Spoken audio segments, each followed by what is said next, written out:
Hey there, welcome back to the Overnight Success Podcast. I'm Jon Clark, co-founder of The Optimization Specialist, and today we are going to be recording a solo episode, and we're going to be focusing on 3 AI tools that fitness and home services franchisors are using to scale their business.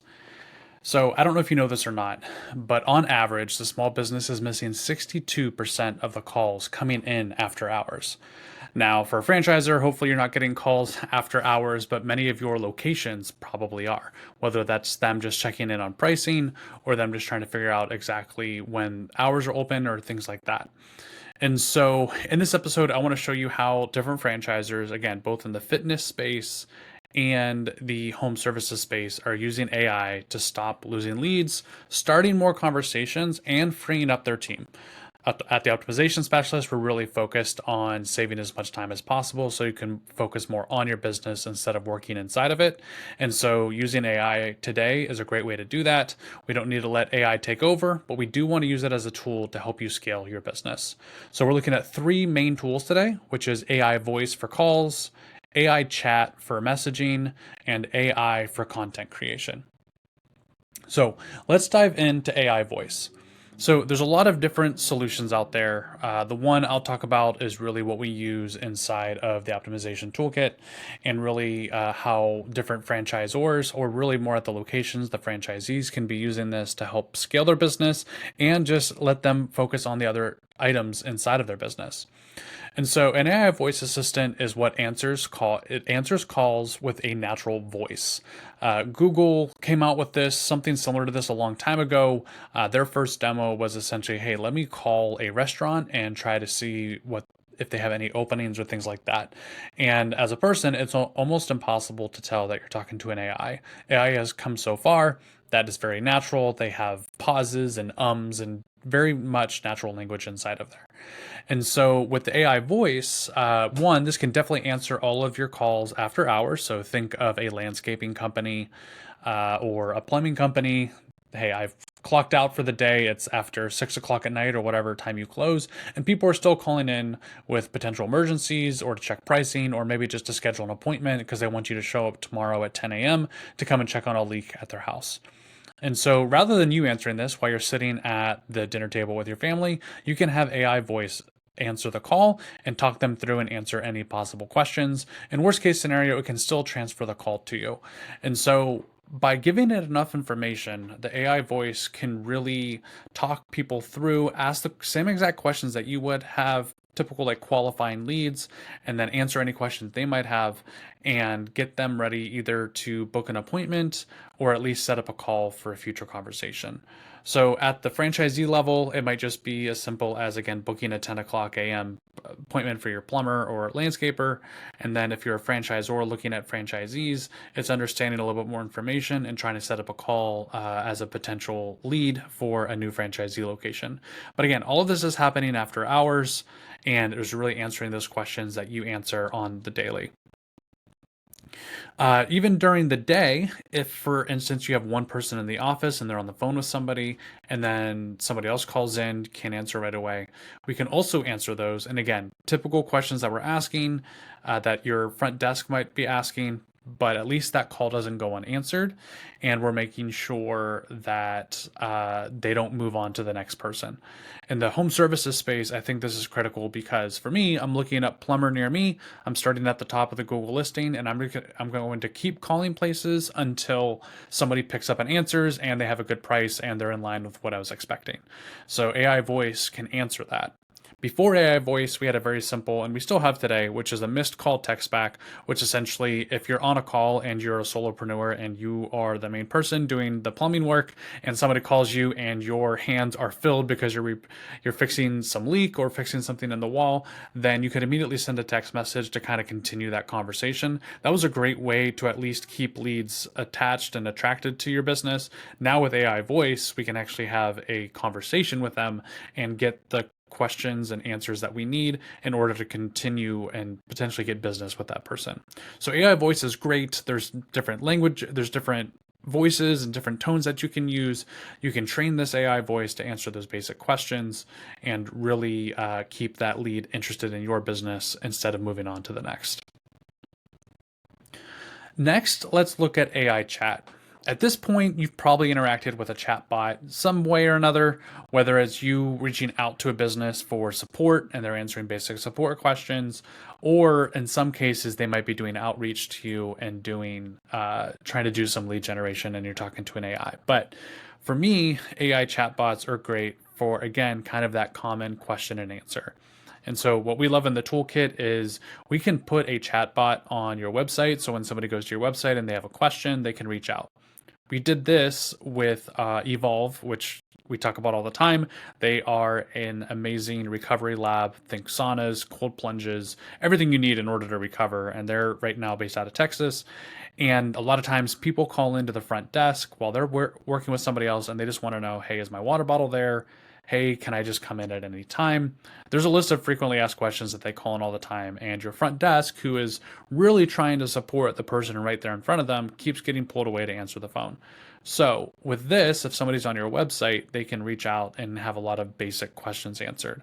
And then, even in the case when they're trying to sell the franchise, people can ask basic questions and they've loaded it with a lot of information with the big focus of directing them to book an appointment if they're talking on the franchise side. And so this is a great way to, again, answer those very basic questions that you don't want your front desk to have to answer the call on. In the fitness space, this is, something as simple as what's your cancellation policy.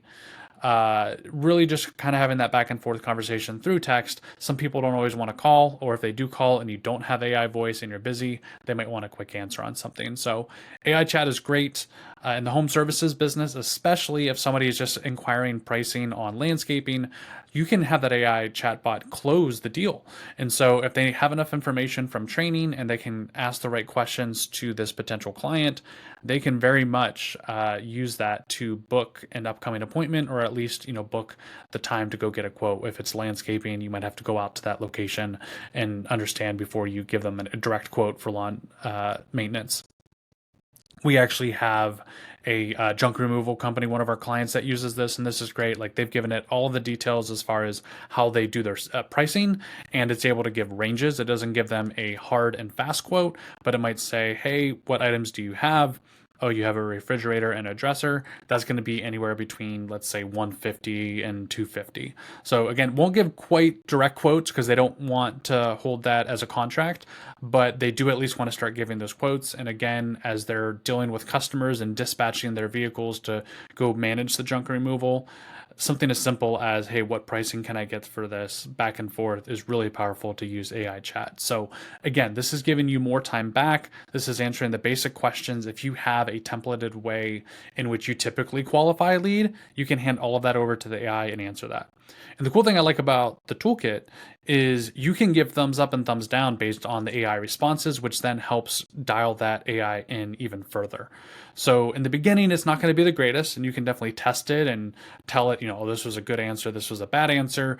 And then all of a sudden, sometimes you might ask a weird question and it responds in a weird way. So you can give it very specific directions of, if a customer asks this question, answer in this way. Make sure that you don't ever answer A, B, or C. You can be very specific with the AI chatbot, and it can help. If you are doing high ticket sales, very much same thing. Somebody submits an interest form, you can reach out to them using the chatbot through text messaging or through the website or email, and you can have this conversation back and forth. Again, if lots of people are reaching out and you only have a limited number of resources to follow up on those communications, AI chat can talk to many people at the same time, which gives you a lot of power. Thirdly, let's go into AI content creation.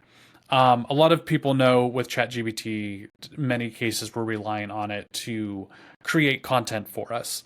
And in some of those cases, it's very obvious. I'm sure we've all seen the social media posts that are very obvious that they've been created by ChatGPT, and maybe doesn't always get the attention that you like. But if you use it the right way, then you can really leverage it as a content partner.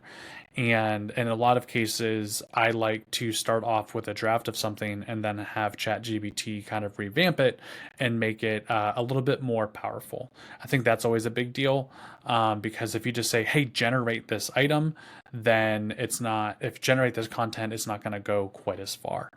And so if you use ChatGPT to create the content, I think it's making sure that you stay in the theme of something, and are really trying to focus on providing as much value to your clients as possible.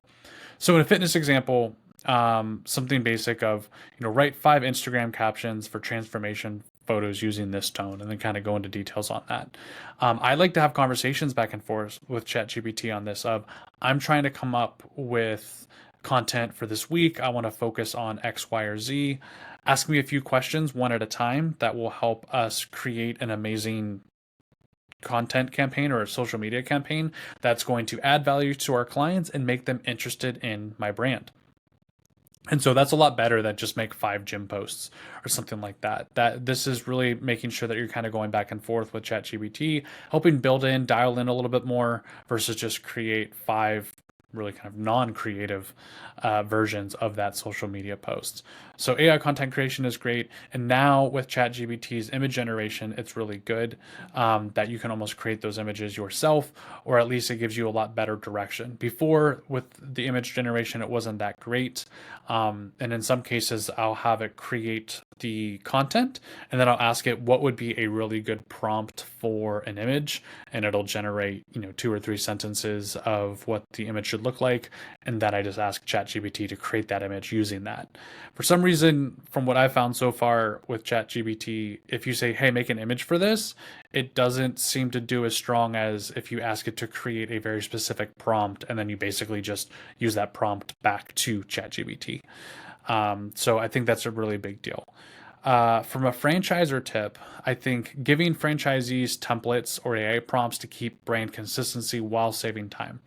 And so, if you create a custom GBT for your brand, one, you can add in all of your colors, which is really cool from a image generation perspective. So make sure that your blue is hex code 1 2 3 4 5 6, and make sure that it's always in the same tone. So people could use your franchisees could use your custom GBT to create those content, and you can make sure that everything is dialed in as far as the tone and what type of message you want to get across. So that's kind of taking typical chat GBT of, hey, create a gym content piece here for X, Y, or Z, and making sure you're dialed in so that it always comes from the right tone. You can tell it how many emojis you want to use. There's a lot of stuff that you can dial in and make sure that that's programmed. So every franchisee that is using that custom GBT is using starting from the same spot, and so that way, if you looked at multiple locations, they're not drastically different. And one final piece I kind of want to go onto here, we talked about the 3 ways that different franchisors are using AI to scale their business. But I think this is more from a direct way to use AI that is interacting with your customers, or in the other case of creating content for your customers. But using ChatGPT, or whatever your preferred model is, to as a thought partner is amazing.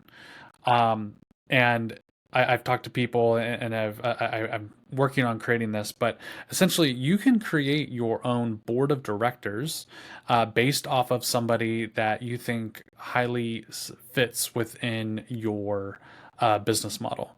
So let's look at a fitness world, and let's say you wanted to have Alex Hormozy on your board of directors. Because ChatGPT knows everything about Alex Hormozy, um, you can basically create a board member that is based off of Alex Hormozy, and you can save that as a custom GBT. So essentially, it is, describe everything to me of how Alex Hormozy would fit as a board of director in my business, and it's going to spit out kind of, talks in this tone, has expertise on this, a lot of different pieces there. And then essentially, you want to say, I want one of my board directors to be Alex Hormozy with all of these qualities. And so at that point, you could almost have a conversation with that board member as if they're in the room with you, and kind of ask the questions versus saying, hey, give me this answer. It is, hey, I'm trying to solve problem X and I'm having challenges with X, Y, and Z. Ask me questions one at a time to help me identify a solution for this. and it's going to ask questions in the tone and in the same mindset as Alex Ramosi, compared to just ChatGPT in general, that if you've ever noticed is always very friendly with you, always telling you how great of a job you're doing. But if you get very specific on how you want it to respond and through which lens you want the questions and answers to come, then that's really going to dial in. It all depends on the different spaces that you're in. But if you can dial in and have that resource that you can always have a conversation with, that is always going to respond in the same lens, and you know that they have that experience, then it's very close to having them like directly in the room or jumping on a call with them. So using ChatGPT as a thought partner instead of just a thought creator or a content creator is amazing as a business owner, because it can help you dial in a little bit more on maybe a campaign, a marketing campaign. You might just think that you want to go and create a couple social media posts, but it's going to start asking questions along the line of, well, what do you really want to achieve with this? What is the problems that you're having today? What does your current campaign look like? And then it can help you nitpick and understand exactly what the current challenges are, do some brainstorming to come up with solutions on how you can change that. Because going to ChatGPT and saying, I want to create a attractive campaign is going to be a good start, but it doesn't know enough about you and your business to potentially create that, or doesn't understand what your goal is. And so by having the back and forth conversation, asking one question at a time, it's going to go from casting a wide net to a very specific answer and creation there to help you achieve what you want to do. So that's a little bit bonus there for you. If we look back here, using the AI tools, the two AI voice and AI chat directly in your CRM. Again, ours is inside of the optimization toolkit, but there are a lot of other solutions out there. Using that to answer calls or answer messages that come into the business while you can still focus, or your team can still focus on serving the customer right in front of them, or focus on creating a marketing campaign, all these different things. It's just not distracting you away from the more important things in your business. I think those are two great tools. And then also on the content creation side, this is a lot of what people have used it for, but just making sure that you're being more specific, uploading testimonials. One thing that I've done before is when we're on calls with clients, a lot of times some good nuggets come out of there. And so I can upload that transcript and it can create testimonials directly from the conversation that we had. Always get permission first, but there's things that, man, I wish we were recording that, or hey, can you say that again? So I always have my AI note taker inside of all of our conversations with clients, and making sure that we're capturing everything that is said, so that way we can very quickly turn that into a testimonial post or something like that. So AI is a very powerful tool. There's a lot to learn in the world. It's always expanding. But these are three, I think, simple ways to immediately use AI in your business. They're not that difficult to set up. They can immediately start saving you and your team more time, allowing you to either spend more time with family, focus on scaling the business. But AI is here to stay. This is not something that is disappearing anytime soon. Very much like when the internet came out many years ago and people were weary of whether it's going to connect or not. People are here using AI to make your job easier. And if you don't, your competition will, and they're going to scale.